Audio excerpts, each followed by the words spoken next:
Hello students, welcome to my YouTube channel.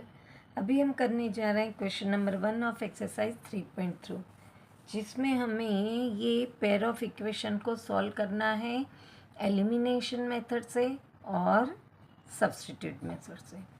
Elimination method में हमें क्या करना है, तो हमें कोई एक वेरिएबल की वैल्यू को सेम करना है कोई भी इक्वेशन को सुटेबल नंबर से मल्टीप्लाई करके, और फिर उसको एलिमिनेट करना है। यहाँ पे हम अगर ये दो इक्वेशन को देखें तो यहाँ पे ये प्लस है और ये माइनस है।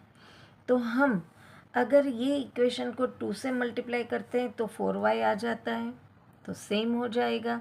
और एक प्लस है एक माइनस है, तो हम उसको एलिमिनेट यानी कि कैंसिल भी कर सकते हैं।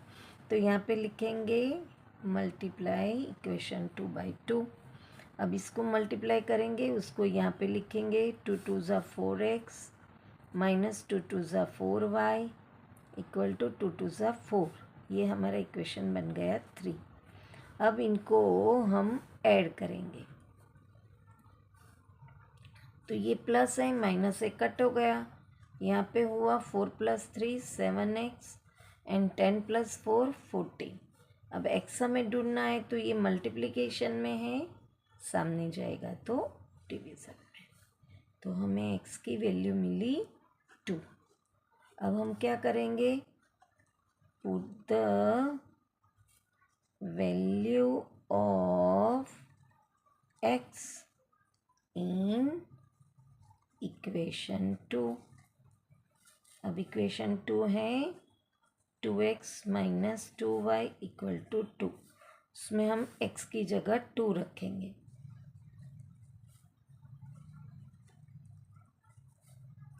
2 2 ज़ा 4 माइनस 2y इक्वल टू 2। ये प्लस है, इक्वल के सामने जाएगा तो माइनस हो जाएगा। 2 - 4 2, बिगर नंबर की साइन। अब माइनस माइनस कट हो गया। y इक्वल टू 2/2, 2 1 ज़ा 2। y की वैल्यू हमें क्या मिली 1, है ना आसान। अब हम सब्स्टिट्यूट मेथड से करेंगे। सब्स्टिट्यूट मेथड में आपको पता है हम किसी एक इक्वेशन में एक वेरिएबल को सब्जेक्ट बना देते थे। यहाँ पे हम देखेंगे ये इक्वेशन हमारा है first 3x + 4y equal to 10, और दूसरा है 2x minus 2y equal to 2। ये नेगेटिव है, इक्वल के सामने जाएगा तो पॉजिटिव हो जाएगा, तो 2 + 2y।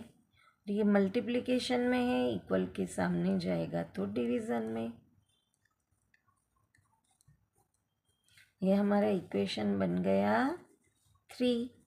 हम लिखेंगे यहाँ पे put the value of equation 3 भी लिख सकते हैं और x भी लिख सकते हैं। Put the value of equation 3 in equation 1। तो ये इक्वेशन 1 है हमारा, जिसमें मैं x की जगह ये वैल्यू पुट करूँगी 3 in bracket 2 + 2y upon 2 + 4y equal to 10। अब देखो यहाँ पे मैंने करा नहीं था, पर हम कर सकते इन दोनों में 2 कॉमन है, तो मैं यहाँ पे अगर 2 कॉमन निकाल दूँ तो 1 + y हो जाएगा बाई 2। अब ये 2 2 कट हो जाएगा तो 1 + y हो जाएगा। तो हम ऐसे भी यहाँ पे वैल्यू पुट कर सकते हैं। अगर नहीं करना है तो भी सिंपली हम आगे करते जाएंगे तो अल्टीमेटली वो आ जाएगा। यहाँ पे ये डिनोमिनेटर है जो यहाँ कट नहीं हो रहा है, तो इसको हम इन दोनों को मल्टीप्लाई करेंगे।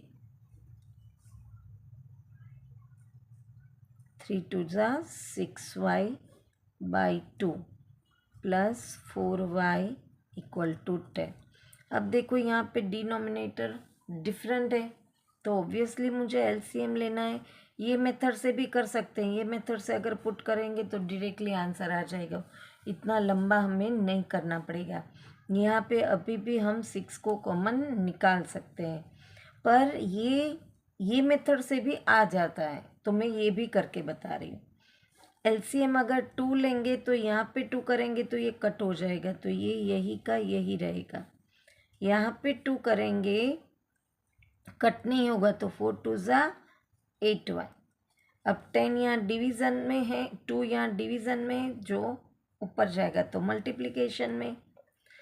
8 + 6 14y इक्वल टू 10 × 2, और ये प्लस है, सामने जाएगा तो माइनस। 14y minus 20/6। अब ये मल्टीप्लिकेशन में है, सामने आएगा तो डिवीज़न में। तो हमें y की वैल्यू क्या मिली? 1। अब आप देखो y की वैल्यू 1 मिली है, तो आप देखो तो एलिमिनेशन मेथड में भी y की वैल्यू 1 आई थी। इसका मतलब ये मेथड से भी हमारा सही है, और ये कॉमन निकाल के करेंगे तो भी हमारा सही है। अब हमें क्या करना है, तो कि भाई x की वैल्यू ढूंढनी है, तो ये मैंने कॉमन निकाला था, तो y की जगह हम 1 डालेंगे। 1 + y की जगह 1, तो हमें ये तो नीचे कट हो गया। तो ये मेथड से भी कॉमन निकाल के भी कर सकते हैं, बिना कॉमन के एलसीएम लेके भी ये सम कर सकते हैं। अगर यहाँ पे मैं x की जगह 1 + y पुट करती तो हमारा सम थोड़ा छोटा हो जाता, हमें एलसीएम निकालने की ज़रूरत ही ना पड़ती। आया समझ में? यहाँ पे क्वेश्चन नंबर 1 का सेकेंड पार्ट फिनिश होता है। वापस मिलेंगे नेक्स्ट क्वेश्चन के साथ। Till then bye bye student.